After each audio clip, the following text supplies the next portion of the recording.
Finding good staff in your medical practice seems only to be getting more challenging. At the same time, there are more tools that substitute for in-office staff that are available.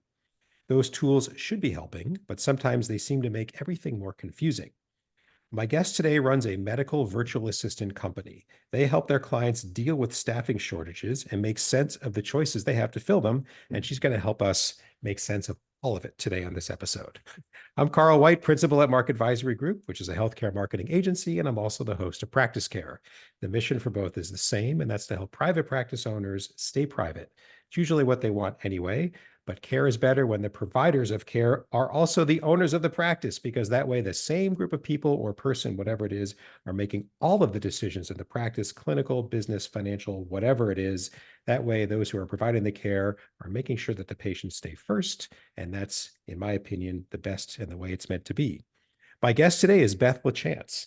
Beth is the CEO of Global Medical Virtual Assistants. She's leading Global Medical in the vision and the day-to-day business operations, securing the functionality of the business to drive extensive and sustainable growth. Combining her strong leadership and determination with over 22 years of corporate experience in the private and public sector of surgical device, pharmaceutical, and specialty pharmacy industries, she keeps the company moving forward with high-level strategy while understanding the details of day-to-day execution to ensure continuing and steadfast success. Beth, you were on this podcast before. Welcome back to Practice Care. Thank you so much for having me back, Carl. I'm so excited to be here. Yeah, 2022. Here we are in 2025, 3 years. Wow, a lot has happened in 3 years. It's a long time and a drop of a bucket fast, all at the same time, at least my perception. So welcome back. Thank you. We're going to get into it, but for those who haven't heard your other episode or getting to know you, fill in the gaps in your bio. That was pretty short, but that's what I asked for. Yeah, no, absolutely. Something exciting about me. Well, I had a very curvy path to where I am today. Started off thinking I was going to be a nurse or a physician's assistant in the operating room, and that was my plan in college. I was a Division I athlete, and I was on a full scholarship at the University of Florida. Go Gators! I always have to say that. Go Gators! Sure. And so clinical hours are going to be at the same time as practice hours for with my team, and so I had a tough decision to make. So I decided, all right, I'll change my major. I won't go for nursing or PA school. I will just continue on and get the next best possibility degree in health and human services within the University of Florida. So yeah, and then I immediately got out. I started in the specialty injectable side of the pharmaceuticals in the fertility world. Actually, is where I began, and I learned very quickly that I loved being in sales. I loved being in the practices, medical practices. I loved then moving into the operating room when I went into surgical devices. And I just learned so much and tried to really soak it all in. Every practice I was in, I really focused on learning each department. What did they do? How did they do it? And so fast forward when this opportunity came up, when I learned about potentially opening this business and utilizing medical virtual assistants, I know how practices function from front to back and where they would fit in well. And so then there I launched Global Medical Virtual Assistants. And so here we are today. And how long has it been open? Yeah, so since 2019. Yeah, so here. All right.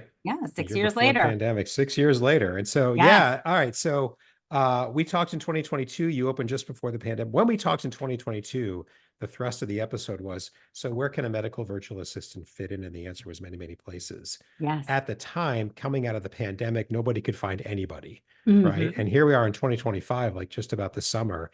Man, it feels similar. The unemployment rate's low, and yet nobody can find anybody or anybody good, or it doesn't seem like, maybe the circumstances have changed, but overall feels the same.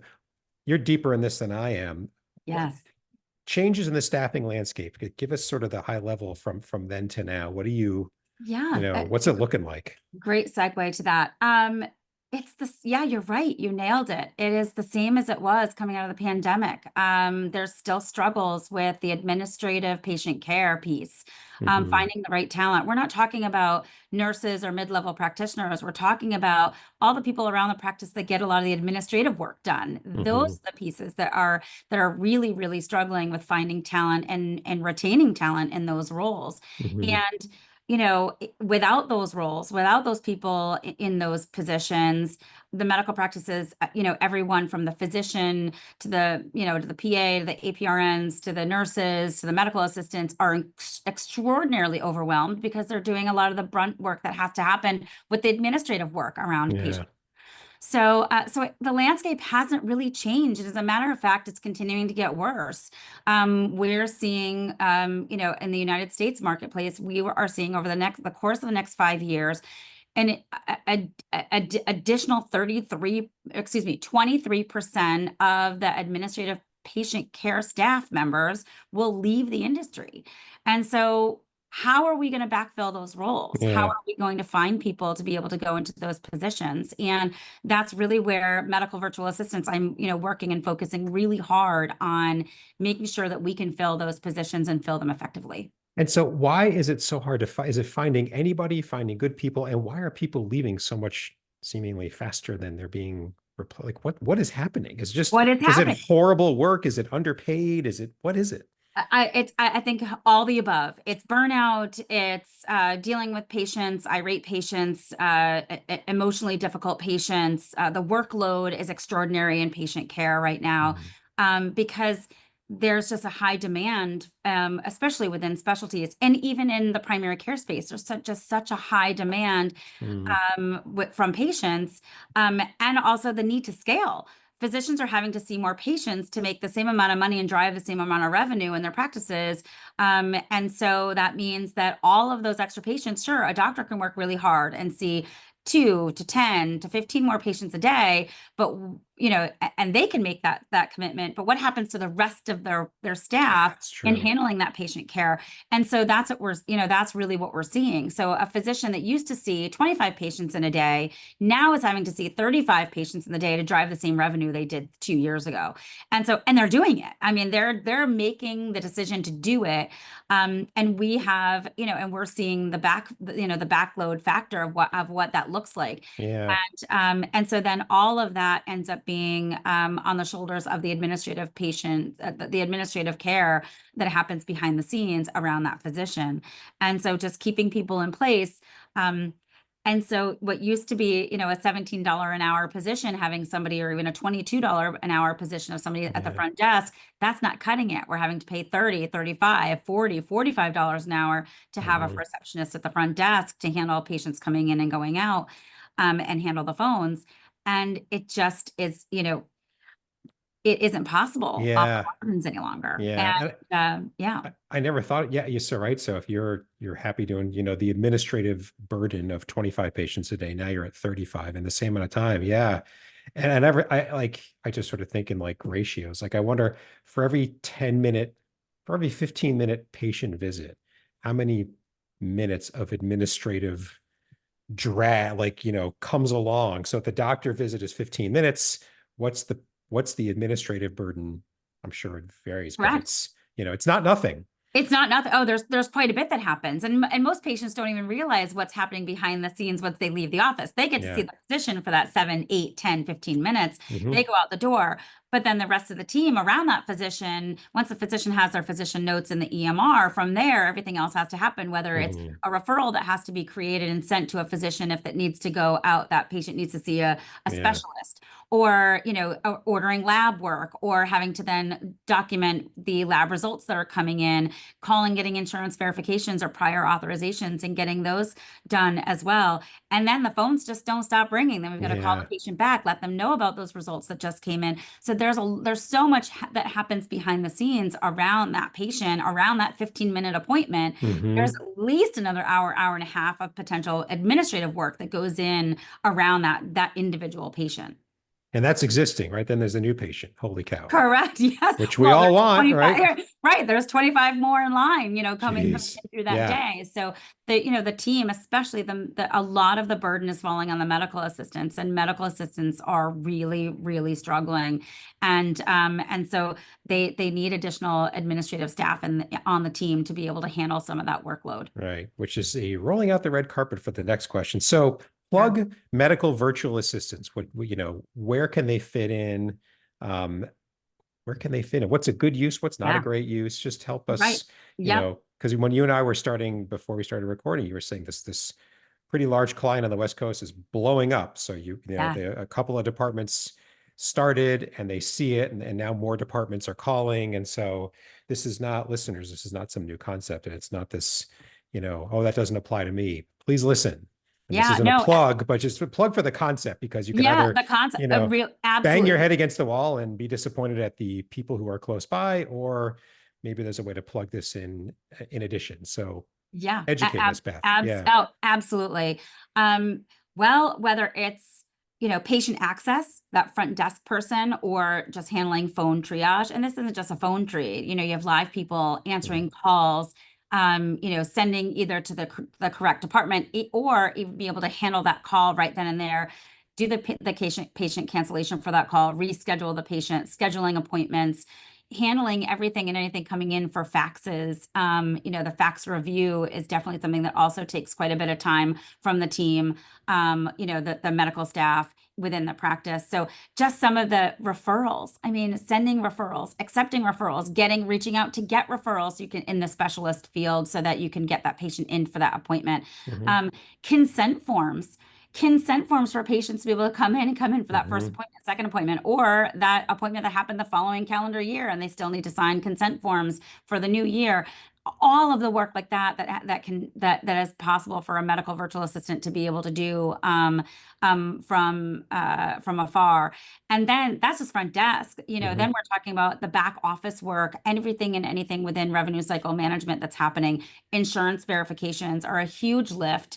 We can do those amazingly well. And that's probably about 60% of what we currently do as an organization are Mm. insurance verifications. That takes the burden off the team so that we're able to call the insurance companies, verify that the patient has benefits for particular CPT codes, and knowing whether or not they need a prior authorization. Then we can take it a step further when the patient does the diagnostics, and then yes, they need to go in for surgery and they need a prior authorization. We can go ahead and pull the information and send in for the prior auth approval. So that piece. Then, of course, billing, collections, everything in the back end, denied, any denials that come in, running those appeals for payment.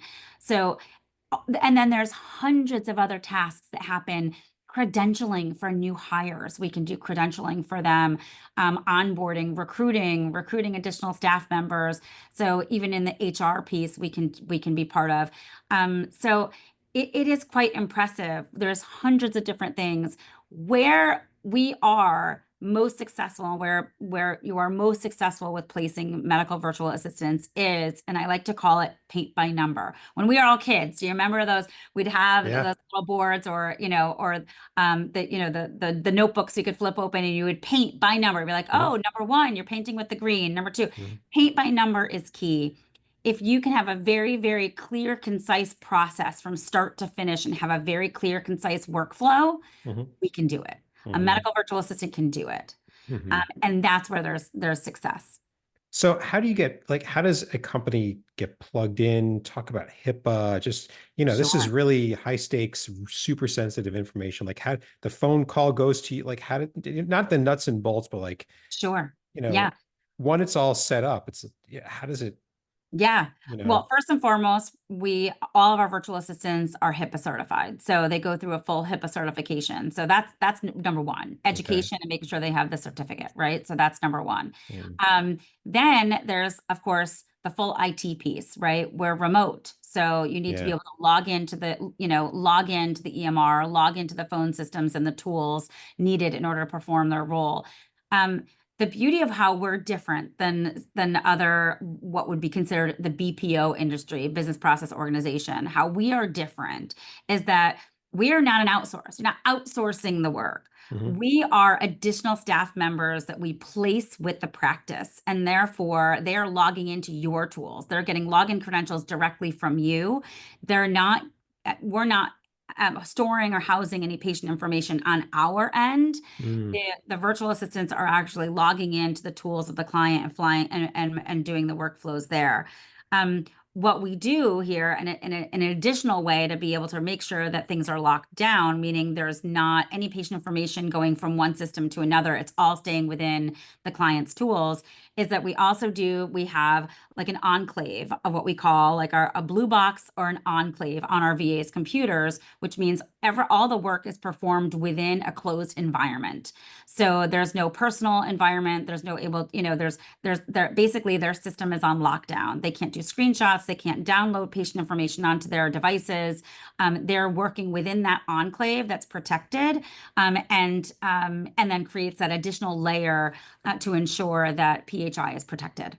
There you go. So listeners, these take what Beth said as some things you want to look for if you're exploring this, because it's a really good question. How do I protect my patient's data? How do I make sure it doesn't get into bad hands or It is. unauthorized hands? Yes. And it's a jungle out there. There are lots of pop-up companies that say they do and offer medical virtual assistants that are offering virtual assistants to all different industries, but they don't necessarily specialize in medical, or they say that they specialize in Yeah. medical. But what are they doing to lock down PHI? What are they doing to ensure that that if a nefarious actor would be able to access the system, Hmm. what happens then? So it's critical to ensure they understand, the knowledge and the degree of what you need to go to protect patient information, because we are all that is our role. Everyone Hmm. from top to Hmm. bottom in every organization is to protect patient information. Yeah. So that's definitely something to start asking questions about if you're considering the utilization of a medical virtual assistant.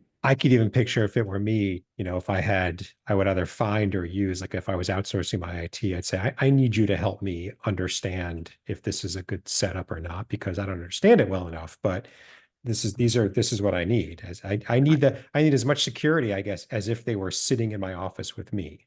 Is Absolutely. And that like a even good way and to think even of more it? so, right? And even more so, they're remote and they're technically also potentially out of the country. Hmm. So you're talking about IP addresses that are coming up in a foreign country that don't have the same protections that we have here in the United States. So Hmm. locking that down, making sure that they're utilizing an enclave or a VPN and logging in through a VPN that has an IP address from the United States or Hmm. from a protected space. So that's all critical. It's so Hmm. incredibly critical to make sure that they're able to perform their work in a secure environment. And And we've is got an amazing IT team with 7 people and a CIO that is managing all of that. and is there like setup costs related to that? Like if you're on the practice side? No, none at all. I take that it's an obligation. We have an obligation to do it. That is not a setup fee that I feel comfortable adding to our clients. Hmm. That needs to be something that we do as part of our company. Hmm. Part of our services have to include that. So no, there's no setup fee for any of those things. Got it. So as long as there's good procedures, it sounds like repetitive work. Like this is a good Yep, use. Things that happen repetitive all work. day long, repetitive work that just, I call it like I have this in marketing too. There's like, it's got to get task X, got to get done. It's related to marketing. It's highly repetitive. It's not a lot of brain power. I'll put it that way. Compared to some other things, it's not nothing, but it's Correct. ideal to say who else or how else can we get this done? Right. Yeah. And that repetitive work in most cases, especially in medical practices, it's that repetitive work that bogs down, Yeah. your staff members. And it's that competitive it's that also that repetitive work that they would love to get off of their plate, right? Like think about the things that you do in your day. They're like, this isn't the greatest use of my time. I'm doing Hmm. this at this level when I could easily delegate this to someone else if I could train them. Right. I And guess if that's you say, raise your hand if you like sitting on hold with an insurance company, when nobody raises their hand, go, maybe there, but we still have to do it. exactly. It has Yeah. it has to get done. It's part of the patient process. It's part of the medical practice. But most Hmm. definitely, those are repetitive tasks that, you know, yes, sitting on hold does not take much brain power.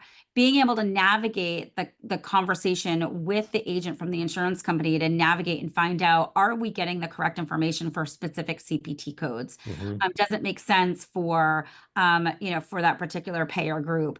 And those are the things that it does take a little bit more skill set. It is making sure that you're intuitive and understanding the knowledge and the information of Hmm. what you're trying to get from the agent and knowing when to say, that doesn't sound quite right. Can I speak to, can you forward me to your manager? Right.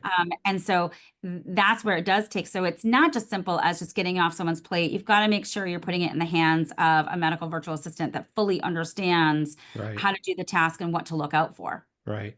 Or calling a patient because there's something's factually incorrect on their new patient form or whatever. Correct. Yeah, Yep. just chasing all this stuff down. Absolutely. Yeah. Got it. Got it.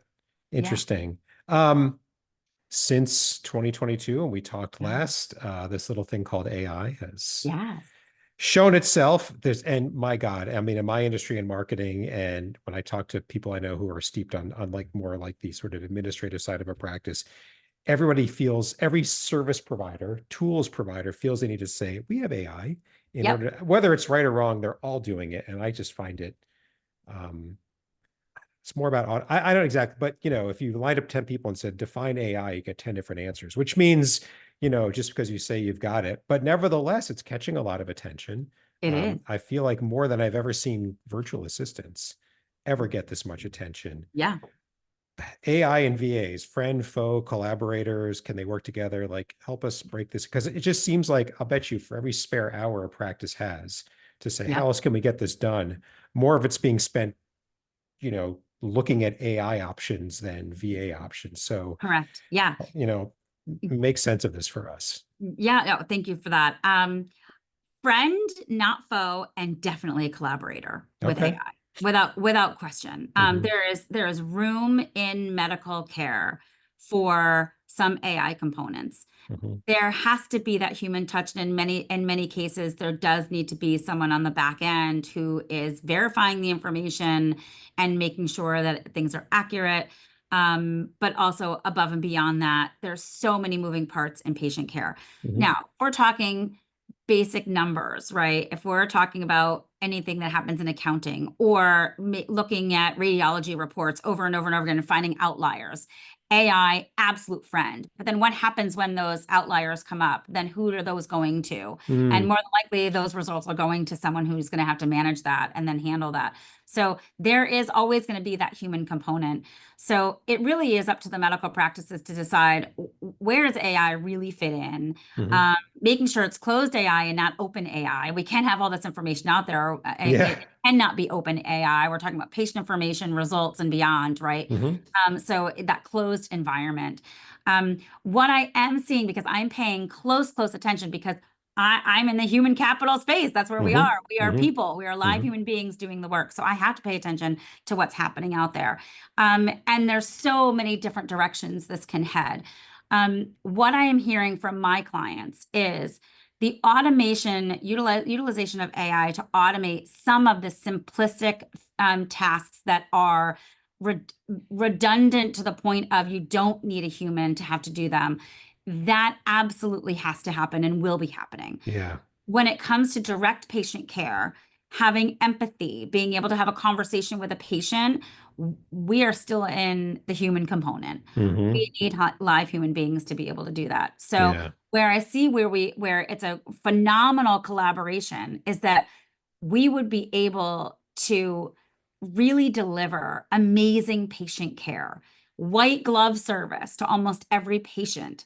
If we can really make a really great collaboration between what AI capabilities are, and then having the right people to be able to Hmm. work with that AI to be able to handle the individual patient care. Right. So I see that as a huge bonus. Any massive way forward um, where we can elevate how our practices are handling patients on a daily Yeah. basis is a big win. Yeah. So, but what I am hearing from my clients is, my patients will never tolerate talking to an AI agent. They want to talk to a human being. Also, I've heard that it's extraordinarily. We did have a client an existing client of ours that trialed AI, and it was a failure. And so then they went back to full use of all virtual What assistants. were they trying to do with it? They were trying to verify patient information in terms of insurance verifications. Oh. And so the information, they trialed it for up to 6 months and it ended up failing. Hmm.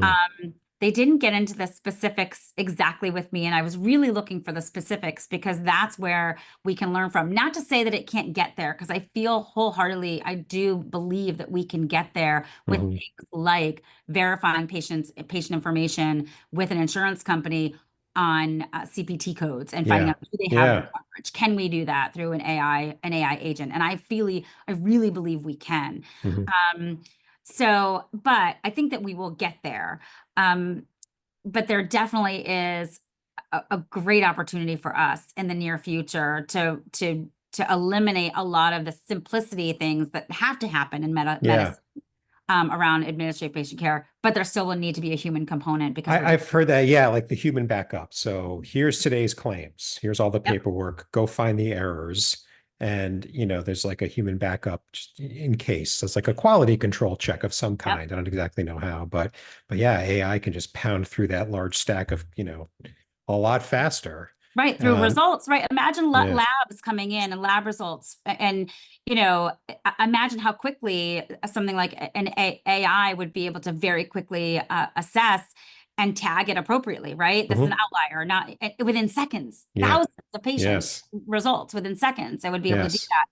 But then who's taking those outliers? It's going to have to be a human being that's then taking it from there. Correct. Correct. Which makes a lot of sense. Are you experimenting, checking it We out? are, yes, Yeah. yes, we are. I'm very excited. We are currently building a platform with AI agent for specifically for insurance verification, since it's one of Mm. our biggest lifts that we're asked to do. And verifying benefits is getting more and more complicated, believe it or not. And Why? so, well, that's a great question. I didn't expect it to be, but okay. The process has not changed. I did insurance verifications myself. I did them myself in 1999. And we are now in 2025 and nothing has changed. It is done the exact same way for complex.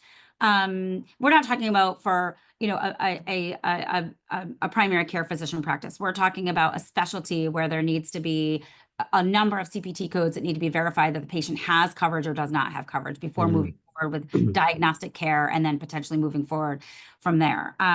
So it has not changed. It has not evolved. I understand why it hasn't evolved. The faster insurance companies verify and approve diagnostic care and or procedural care, there isn't the funding and the money behind it, nor do we have the infrastructure to be able to see that many patients all at once, Mhm. right? So I understand that. But I think in the end, the process itself can it can be tweaked to be more efficient. Only tweaked. I was hoping you were going to say it could be like we've done 5 trillion of these in our company in the past, whatever. And let me tell you, Yeah, steps 5 through 12 are totally unnecessary, or totally. something like that. Yeah. Yes, absolutely. But the verification is so needed. The information is not Yes, of in real course. time. So you Yeah. can't log into a portal of an insurance company. It's not live, it's not real time. Once you call in to verify benefits and you're verifying, a lot can change in a matter of 2 weeks, in terms of what how much of their deductible has been eaten up, Oh, yeah. all the above, like those sort of things. It's just not in real time. So you cannot look at the portal and be able to rely on that as active and real. You have to also verify by the phone call. Now, Oh, can that be better? Absolutely. I mean, is there a way to be able to do it real time? There should be at this point in time, this many years moving forward. But I don't know that all of the nuances behind the scenes with insurance companies, with how they fully function, but I'm hoping that that will get better. But in the meantime, we're doing the work, we're able to get it done. And I yeah. think that AI can play a role with just the very beginning of that part, absolutely can be done and verified utilizing an AI agent. So yeah, I'm really excited about the direction of how we can utilize AI to bring to our clients to be Hmm. more efficient. Look at Hmm. what we can get done. You don't need 12 virtual assistants, you need 10, and we're getting more done. Um, Yeah. and so that would be the goal. And then the other part of VAs is obviously there's a cost savings. So you started saying, Correct. paying, let's say, $30 an hour to verify insurance all day long and call people back and dot I's and cross T's. Give us like a range, what you see in the industry, not just you guys, of like a typical, I understand there's a range, but if it's a Sure. $30 an hour for a live person who's close to you in Sure. the office, a VA range for that type of would be about what? Yeah, we're looking at $13 an hour. At $13 an hour, you would have a college degree, educated, HIPAA certified, person that has a background in medical, came from the medical field in some way, shape, or form, and can immediately be handling patient care. But They have some great, other part of the world, right? yeah, correctly, remotely. Yep, from Remotely, another yeah. part of the world. Okay. Absolutely. Okay. Um, and we only hire, I have a very, very high bar of my expectations in terms of who we hire. So Hmm. just to give you an example, we had over 21,000 applications just last year. 21,000 applications. Hmm. A very, very small percentage of those people actually met our qualifications of what we're looking for, because we're Okay. looking for a very, very limited accent to no accent. I know I've got to be able to place a virtual assistant with a medical practice in Louisville, Kentucky. Hope I said that right. Yeah. Louisville. Yeah. A I'm from for the effort. Northeast, so it's Yeah, me Louisville too. up here. I Yeah, in know. And we're Connecticut, so Louisville. wrong. I know. We're like insultingly wrong, but yes. Yes, Yeah. correct. So I know that I've got to be able to place a virtual assistant in the South in a primary care practice or a mental health practice, Hmm. and not have a language barrier or an issue, or even in Albany, New York, or on the West Coast, or in the deep South of Texas. I And by the way, need it's Albany, not Albany, because oh, I'm so, from there too. Yes. Alvin. And you got it right.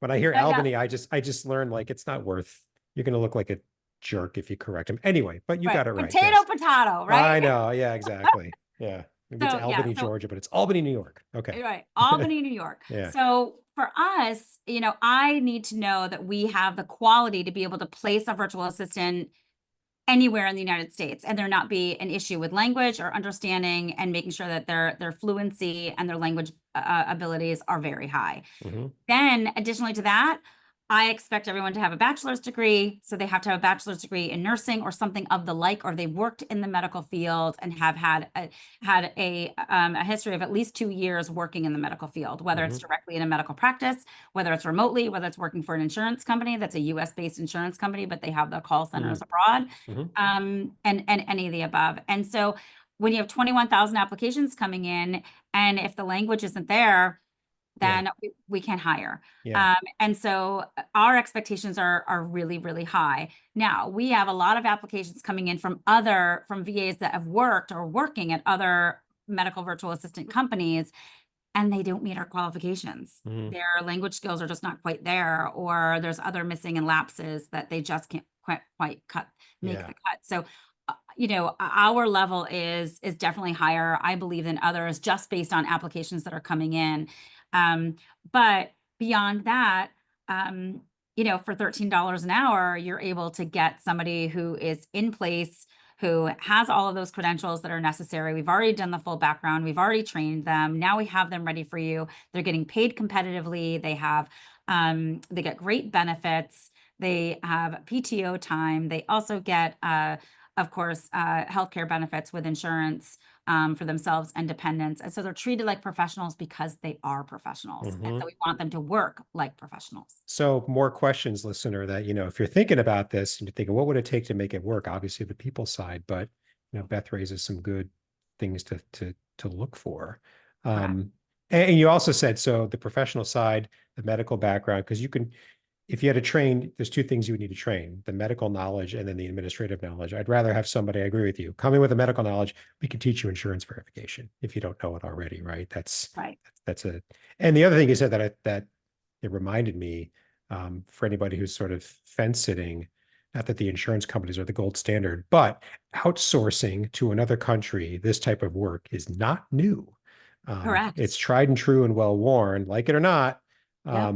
So, you know, And the reason I say interestingly that, enough, Carl, it's not to replace jobs. no. Where we have found is that all of our clients, I think I've only had one client of our hundreds of clients, I've only had one client that has reduced their headcount in their medical practice to replace Mhm. with virtual assistants. In all cases, except for that one, it is to enhance the roles of the people that are already in the medical practice, to be able to elevate them, to get them to spend the time on the tasks that help the patient and Yeah. help the physician or Yeah. physicians in the practice. Yeah. And so it is for scalability.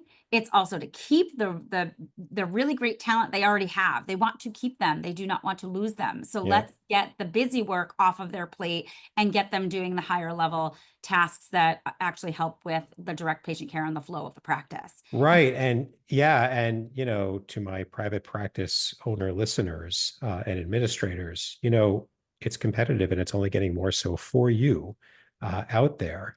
And, you know, wouldn't you want, so every person who's sitting in that office, and frankly, the great clinical care part is not the differentiator anymore. You're supposed to deliver great clinical care. Correct. What separates you? It's the rest of the patient experience, which is everything that we're talking about. So when a patient walks in, that first impression and the rest of the impressions are huge. But if the people who are supposed to be giving that first impression are instead angry on the phone because of the administrative burden, why not? This is a way to free them from that so they can Right. have a smile. We see reviews from lots of our patients online, and the majority of the reviews that come in for all of our clients are not talking about the doctor or only about the doctor. It's Right. the nurse, it's the support, it's the rest of it. It's the support. It's the Correct. rest of it. Yep. And so that matters. Yeah. So this is a way to, whether Yeah. it's, Beth's company or another one, this is a way to bring some of that back. Yeah. So if you have call queues or hold times that are Hmm. longer than 2 minutes, then you've got to do something in your Hmm. practice to shift and change that. Hmm. You've got to somehow change that so that patients, because one of the most, I think, one of the quickest things you can upset a patient by is, I'm calling into the practice, I'm put on hold, and I'm put on hold for a long time. Hmm. So that's an easy way to make a very quick shift in utilizing a medical virtual assistant to just offload the burden on the hold times, just Hmm. that alone, and Hmm. handling those patient calls. Because as a patient, when I walk into a medical practice, I don't want to be standing behind the glass of the reception area, Hmm. waiting for someone to click to give me my documentation that I need to sign, the consent form while I'm there, right? Hmm. And of course, then anything else that they need me to do. But also, I want that person to be ready for me. Open Hmm. this, open the glass door and chat with me, get me Yeah. logged in, get me checked in to see the physician. Um, and so I think a medical virtual assistant immediately could be someone who is on the phones, so that that front desk can immediately talk to the person walking in front of Right. them, check Yes. them out on their way out, so that Hmm. also you're not waiting on the checkout line on the way out to, Hmm. to get that next appointment scheduled and Yeah. find out, where my prescription is going. So, Yeah. so that's just an immediate need. Yeah. We've covered a lot of ground, as we did Yeah. last time too. It's a neat topic. I just find it, I love the operational side of things and trying to make them more efficient. Yes. Um, because especially when there's just a large problem of where am I going to find, the next people. And I'm watching burnout happen. And yeah, so it's just, this plugs a lot of gaps. Is there anything though that you think we need to mention or just hit that we just didn't get to? I think the one thing is, if any of your listeners are going to consider um, potentially bringing in remote staffing, um, definitely reach out to us and have a conversation with us. Mhm. It's an educated call. It is not a sales call. It is a time for strategy and education. And so I would encourage them, because we kind of hit upon things that maybe they didn't even think of. Mhm. And so it might get their brain, rolling a little bit more, and of whether or not, yes, this is for us, or no, it's not. So Yeah. most definitely, absolutely can reach out to us for that. Okay. Which kind of hit the next question, which is Sure. where would you recommend? But I want to kind of modify it. Like, Yeah. where, if somebody's really, if somebody's really thinking about this and they're saying, Yeah. I want to do this, but I don't know where to start. Like, Yeah. is it just dip your toe in one or two tasks? Is it, what do you think? Yes, and our we have virtual medical managers that will help. So we actually have a management team that will work directly with the practice point of contact and or the practice manager or the department head Okay. within the practice to help. And we'll help streamline that with them on Okay. how to get started. Getting started really is being very clear and concise on what the task will be or Hmm. tasks will be. And yes, you can start with 1 or 2 tasks and make sure that we are, knocking it out of the park with that, and then go ahead and add additional tasks and or create teams that will specialize on 1 to 2 tasks only. And then you have different virtual assistants focusing on different things. Just because obviously paint by number, then we know we definitely have success with that. Yeah. But cross-training virtual assistants we can also do to do Yeah. multiple roles. Yeah. Here's something that I just thought of that we should probably hit. So, Yeah. you know, a lot of these are they're small businesses. They like their Yeah. staff. Even the owner doesn't want to rock the boat. Does this seem like a threat to people when they first bring this up? And what do you say to that? And Yeah. Great question. Yes, some people take it as a threat. They mm, start being concerned. However, it is the practice manager and or the physician's role to have a real conversation with the team and educate them on the need, where it can fit in, how it can elevate and help them in their roles. It is, and it should not be a threat to their positions at all. That is not what this is about. That's not why I started this company. This is not to threaten people's roles or to cut them out of an organization and replace with a remote staff and, oh, let's outsource it, get rid of your people, outsource. That is not the goal. That is not what we're striving for. The goal is very different than that. And so we can help the practice manager and or the point of contact within the practice or even the physician on how to position this with their team. so what's a typical, give us like a typical, like what that looks like, what do you mean? Are you replacing me? Is it something I did? Is it, just what's the, not the granular, but like, what's the main, Right. like, Yeah. what does that No, look I mean, like? I think, right. I think it looks like, first of all, they need to have a real heart to heart with their team on what are the things that they're doing in their job that they don't love to do. What Hmm. don't you love to do? Hmm. Let's start there. What Hmm. tasks do you, or what things in your position do you love to do? Well, let's have you do more of that, or let's add some other things that would enhance the patient experience here in the practice. And Hmm. so we can get some of those other tasks that you don't really want to do that are not your favorite part of your job, i.e., fax review, handling redundant phone calls, doing all of the data entry that is necessary in patient care. Beyond that, of course, then insurance verifications and prior auths. Let's get Hmm. that off your plate. Hmm. So those sorts of things. And you'd be surprised if you have the conversation, you need to do it the right way and you educate your team.